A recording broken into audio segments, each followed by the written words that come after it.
Jadi sekarang mungkin kita akan langsung masuk saja ke materi yang berikutnya ya. Saya share screen dulu. Di sesi ini kita akan belajar tentang the accounting equation.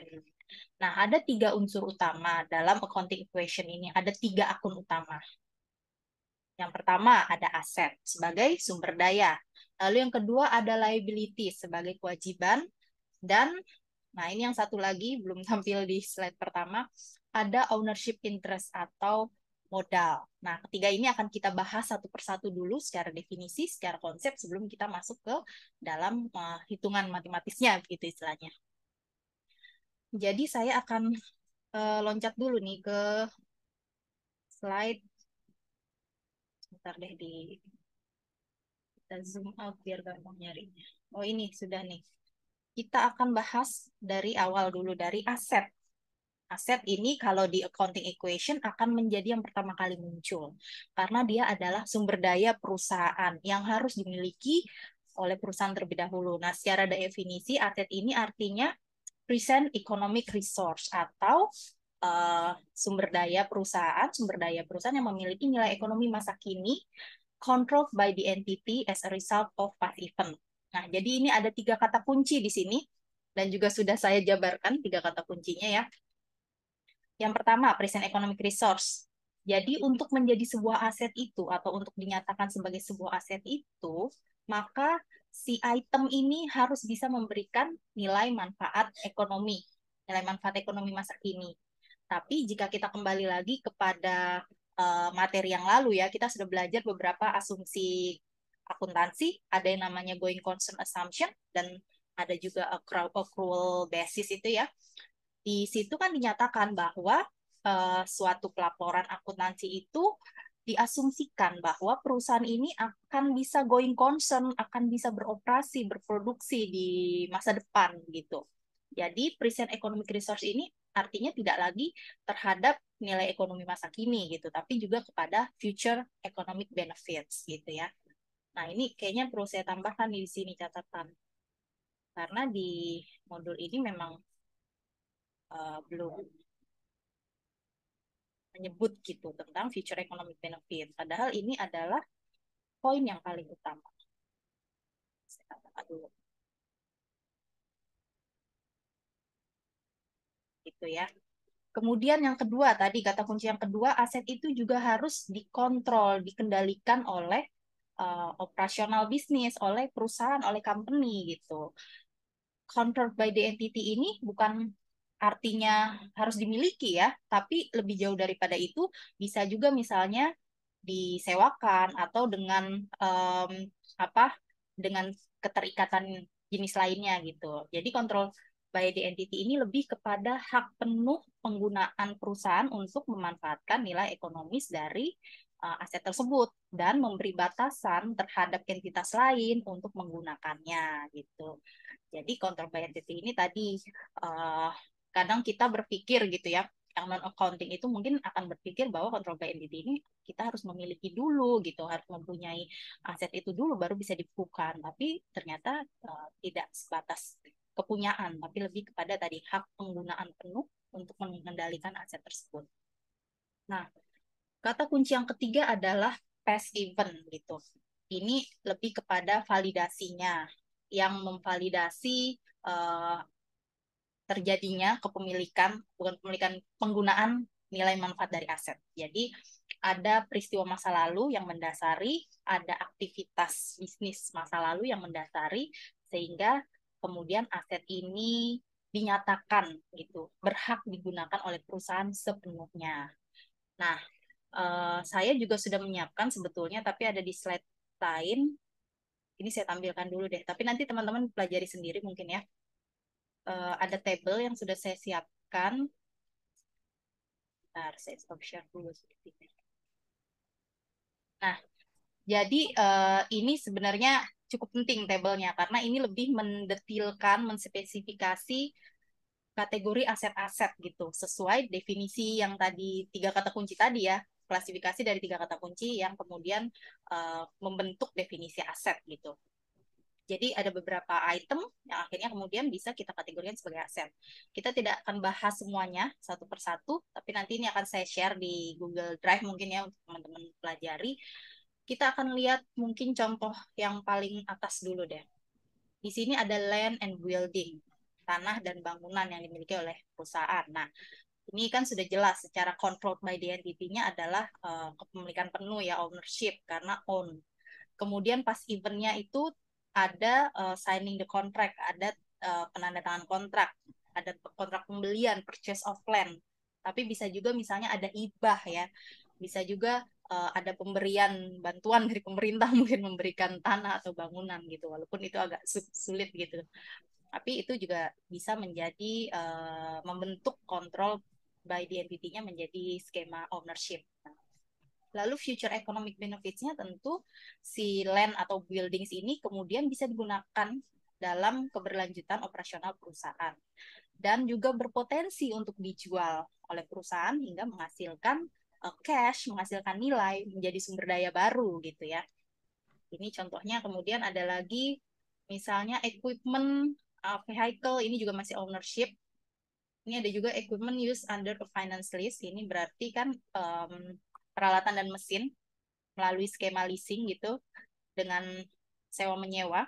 Nah, ini kan ownership-nya bukan lagi uh, kontrolnya, maksudnya bukan lagi secara ownership gitu, bukan kepemilikan, tapi sudah secara sewa menyewa. Namun perusahaan ini, si entitas ini diberikan hak penuh, hak eksklusif untuk menggunakan kebermanfaatan dari si aset tersebut ya. Jadi dia bisa menggunakan seluruh nilai manfaat ekonomisnya untuk berlangsungan bisnisnya.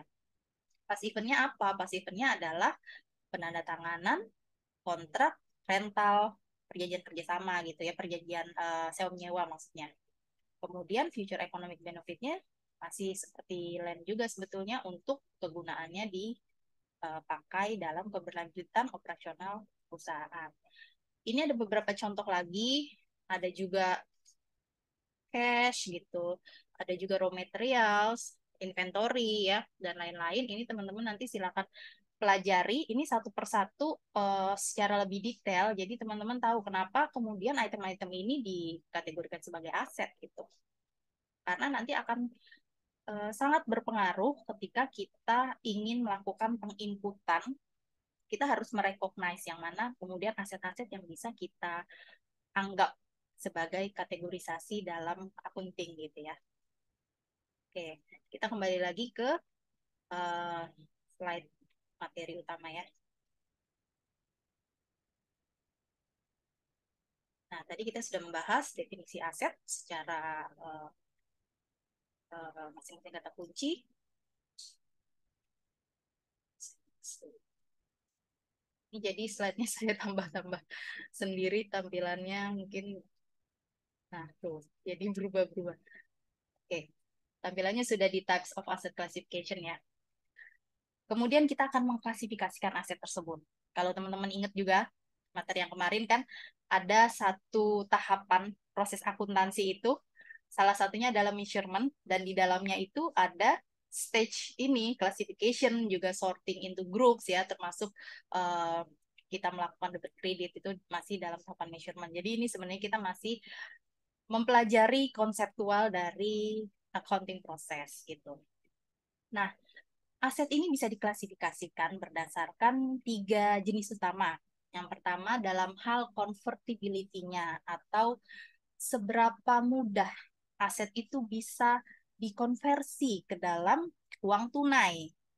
Sehingga ada yang namanya current asset atau aset lancar atau juga dinamakan apa short term asset gitu ya. Dan ada juga fixed asset atau non current asset atau aset tidak lancar atau aset tetap ya. Nah, current asset ini adalah ketika aset ini memiliki masa konversi dalam jangka waktu minimal maksimal, maksudnya adalah 1 tahun. Tidak boleh lebih dari 1 tahun. Contohnya apa? Misalnya cash itu sendiri tentu cash perusahaan yang bukan hanya di berbentuk uang kartal, uang tunai ya, tapi juga cash yang ada di dalam bank, bank balance gitu. Juga ada cash equivalent yang setara dengan kas seperti cek, giro, lalu surat berharga, commercial paper gitu, obligasi jangka pendek tapi ya yang di bawah 1 tahun. Kemudian juga ada um, account receivable ya. Account receivable ini kan ada piutang dagang. Jadi perusahaan biasanya meng-issue invoice nih kepada customer atas suatu pembelian gitu, sales invoice biasanya. Nah, itu kan ada jangka waktu yang tidak boleh lebih dari 3 bulan ya biasanya. Karena kalau sampai lebih dari 1 tahun malah ya itu tidak akan berputar dong modal perusahaan gitu. Jadi ini masih dalam kategori current asset gitu. Masih di bawah 1 tahun. Lalu ada juga inventory. Nah, inventory ini kan juga skema perputarannya cepat sekali ya, apalagi di perusahaan-perusahaan berjenis manufaktur, perusahaan yang melakukan produksi barang jadi gitu ya kan. Itu mungkin sebulan atau 3 bulan itu akan terus berputar gitu untuk dikonversi menjadi uang tunai karena kan dilakukan produksi dan dilakukan penjualan. Nah, ini juga sepertinya perlu saya berikan catatan tambahan nih di sini ya. Jadi biar teman-teman bisa screenshot atau si Feby juga nanti lebih mudah nih melihat hasil recordingnya. Current asset ini saya tulis saja convert in cash di bawah 1 tahun. Lalu contohnya tadi kita ambil cash, equivalent tentu kita ambil contoh-contoh yang paling umum aja. Receivable. Lalu ada juga tadi saya sebutkan inventory ya.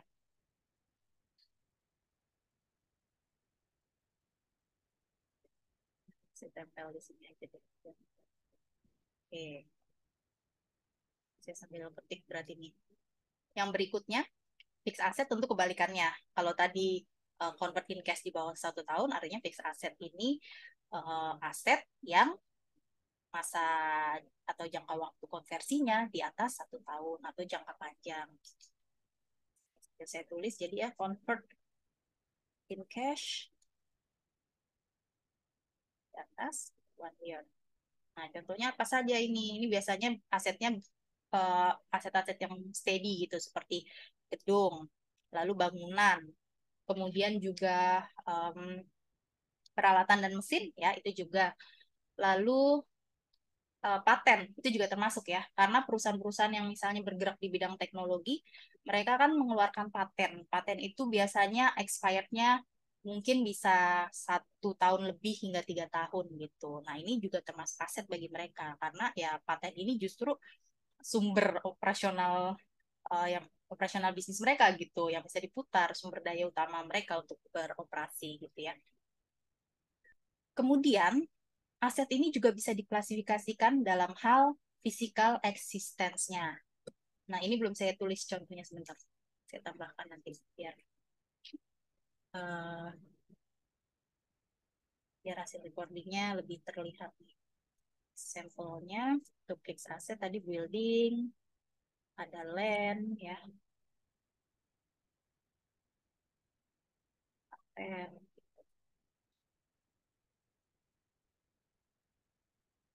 oke. Jadi seperti itu ya.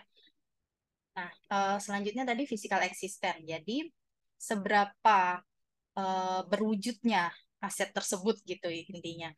Aset yang dinilai diklasifikasikan dalam hal keberwujudannya. Jadi ada yang namanya tangible asset, yaitu aset berwujud yang bisa dipegang, bisa diraba gitu, bisa disentuh, dan ada yang namanya intangible asset. Ini kebalikannya, yang aset yang tidak tampak, yang tidak berwujud. Nah, contoh tangible asset ini apa saja yang bisa terlihat? Ini tentu mudah tadi. Ada building, ada land, ada equipment, ada apa lagi? Ada office supply, ada juga furniture ya, itu kan merupakan aset-aset yang bisa terlihat.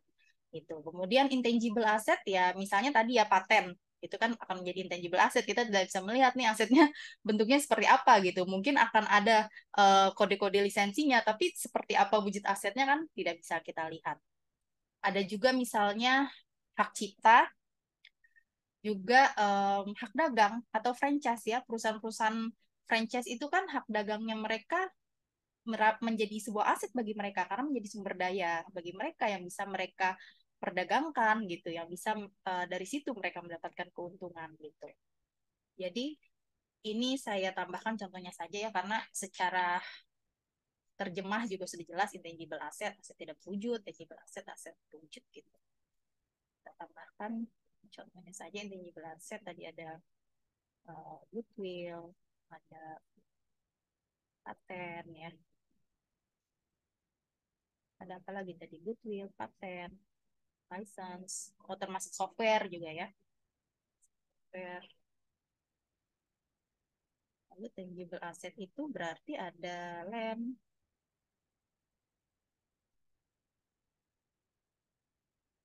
dan lain-lain.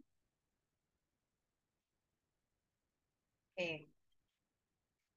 Nah, kemudian klasifikasi yang ketiga adalah aset ini juga bisa dilihat dari usage-nya, dari kegunaannya gitu. Kegunaan di sini artinya aset, apakah aset ini bisa digunakan secara langsung, bisa terlibat secara langsung dalam operasional bisnis perusahaan, bisa secara langsung mengenerate keuntungan bagi perusahaan. Sehingga ada yang namanya operating asset. Nah, ini kan sudah jelas berarti aset yang secara langsung bisa digunakan dalam operasional inti perusahaan begitu. Dan juga ada yang namanya non operating asset. Operating asset contohnya inventory itu akan menjadi operating asset, apalagi bagi perusahaan-perusahaan yang berjenis manufaktur ya. Inventory ini akan menjadi sebuah sumber daya yang sangat berguna sekali gitu bagi perusahaan untuk kemudian memproduksi, menghasilkan produk yang bisa dijual ke customer dan kemudian mengenerate keuntungan ya kan. Contohnya lagi misalnya apa? Land itu juga bisa jadi loh menjadi sebuah operating asset. Misalnya perusahaan tadi bergerak di bidang jasa penyediaan lahan parkir gitu ya. Gitu. Jadi ini sebenarnya kalau usage itu akan sangat tergantung pada tipe bisnisnya gitu. Paten bisa menjadi operating asset ya. Bagi perusahaan-perusahaan tadi yang bergerak di bidang teknologi, paten ini akan menjadi sumber daya utama mereka gitu. Tapi paten misalnya digunakan dalam perusahaan yang bergerak di bidang apa misalnya, misalnya bidang manufaktur lah ya. Kemudian paten yang dimiliki perusahaan adalah um, atau lisensi ya, lisensi yang dimiliki perusahaan adalah lisensi Windows gitu untuk atau lisensi aplikasi-aplikasi sistem keuangan yang akan mendukung administrasi perkantoran. Nah, ini kan tidak menjadi operating, tapi menjadi supporting yang akan mendukung operating perusahaannya itu justru ya. Kemudian apalagi? Uh, Gedung juga ya, gedung misalnya digunakan untuk perusahaan yang bergerak di bidang penyewaan gitu, properti itu akan menjadi operating asset. Tapi misalnya untuk perusahaan lain yang gedung ini hanya sebagai ruang kerja bagi perusahaannya, bagi pegawainya gitu ya, ini tidak akan menjadi operating asset gitu. Sekarang juga ada kan seperti virtual office. Nah, itu bagi perusahaan yang menyewa itu tidak akan menjadi operating ya, karena kan dia berfungsi hanya sebagai media mereka untuk bekerja, untuk berbisnis, tapi bagi perusahaan si penyewanya gitu, maka itu akan menjadi sebuah operating asset. Nah, kira-kira seperti itu. Ada 3 klasifikasi utama aset di sini yang bisa kita detailkan ya. Oke, selanjutnya. Oh, ini saya tulis lagi catatan tambahan sebentar. Example-nya. Atau ini deh, ini kan operating asset based on business type ya. Jadi nanti uh, silakan teman-teman bisa klasifikasikan sendiri ya, mencari contohnya. Kita akan tambah kasih saja business type. Oke, saya clear ya. Kalau sudah dicatat atau di screenshot, kita akan uh, lanjut ke berikutnya. Nah, ini contoh aset, tapi kita tidak akan masuk dulu ke sini. Nanti kita akan jawab saja bersama-sama. Nah, jadi, tadi setelah kita bisa mengklasifikasikan, ternyata di dalam akunting itu aset juga perlu diakui. Kenapa perlu diakui? Karena ada kemungkinan aset-aset yang sebenarnya punya nilai manfaat ekonomis, tapi ternyata tidak bisa dikategorisasi sebagai apa ya, sumber dalam pencatatan akunting gitu. Dan tidak bisa dicatat dalam pos-pos akuntansi, apalagi dilaporkan dalam balance sheet, dalam neraca gitu ya. Nah, jadi ada beberapa persyaratan sehingga aset itu perlu diakui, bisa diakui dalam proses akunting ini ya. Yang pertama tentu harus memenuhi definisi dari aset itu sendiri. Tadi kan sudah kita bahas di awal, ada 3 kata kunci mengenai definisi aset, yaitu apa tadi? Ada future economic benefits, ada past present economic resource ya, ada present economic resource dan past activities gitu ya.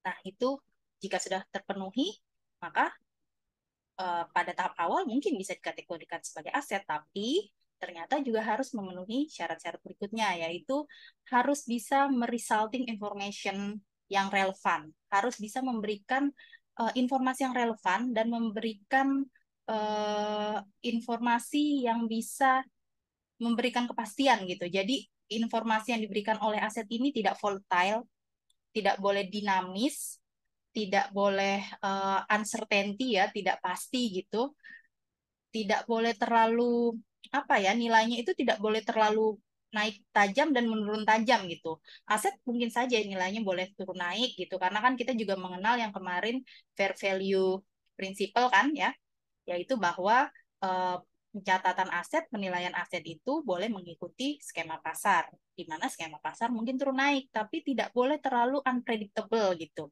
sehingga tidak bisa kita prediksi nilainya gitu, tidak bisa kita prediksi juga nanti residunya ketika kita mau mencatat depresiasi. Nah, selain itu recognition aset ini juga harus mengandung biaya, biaya informasinya yang tidak melebihi dari nilai manfaat aset itu sendiri. Jadi misalnya perusahaan ini um, ingin mengakui sebuah aset lah, kita anggap aset A gitu ya, kita tidak kategorikan itu jenisnya apa, tapi tidak diketahui nilainya gitu ya.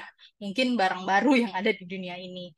Kemudian untuk mengetahui berapa nilainya, perusahaan kemudian harus meng-hire konsultan misalnya, lalu harus mengeluarkan biaya-biaya administrasi lainnya yang ternyata setelah dikalkulasi biayanya ini akan lebih besar dari nilai asetnya setelah digenerasi gitu.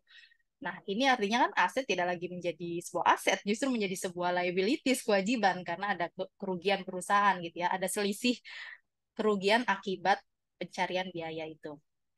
Nah, eh, tapi secara garis besar, kesimpulannya, ini adalah yang ada di dalam kotak penjelasannya, ini saya tambahkan sebenarnya, karena poin 3 poin ini mungkin akan terlalu membingungkan. Tapi ini saya dapatkan dari referensi buku yang lain mengenai recognition aset yang lebih simple, tetapi mencakup sebenarnya tadi kriteria 3 tadi ya. Aset ini bisa kita akui di dalam neraca ya. Kenapa di dalam neraca? Karena aset memang dilaporkannya kan di neraca.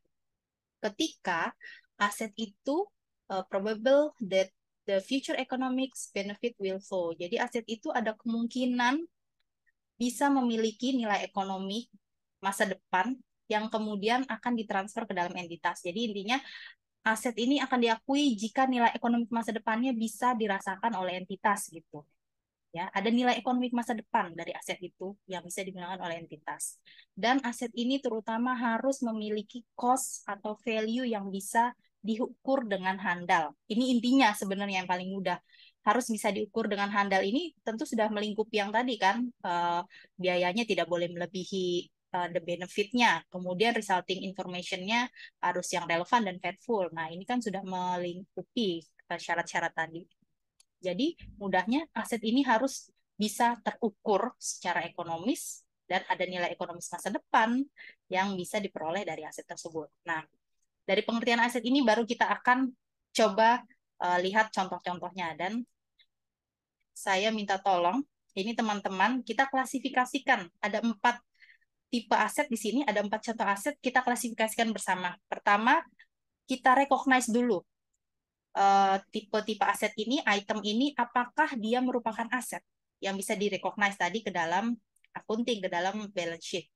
Kedua, setelah kita bisa merecognize aset ini dan kita ketahui bahwa dia memang berupa aset yang dikategorisasikan ke dalam akunting, maka kita lihat klasifikasi asetnya, apakah termasuk current atau non-current tadi ya, apakah termasuk operating atau non-operating, apakah termasuk tangible atau intangible. Nah, ini coba kita bahas deh bersama-sama, karena kan tadi pengertian aset ini masih terlalu konseptual ya. Ada 4 kebetulan di sini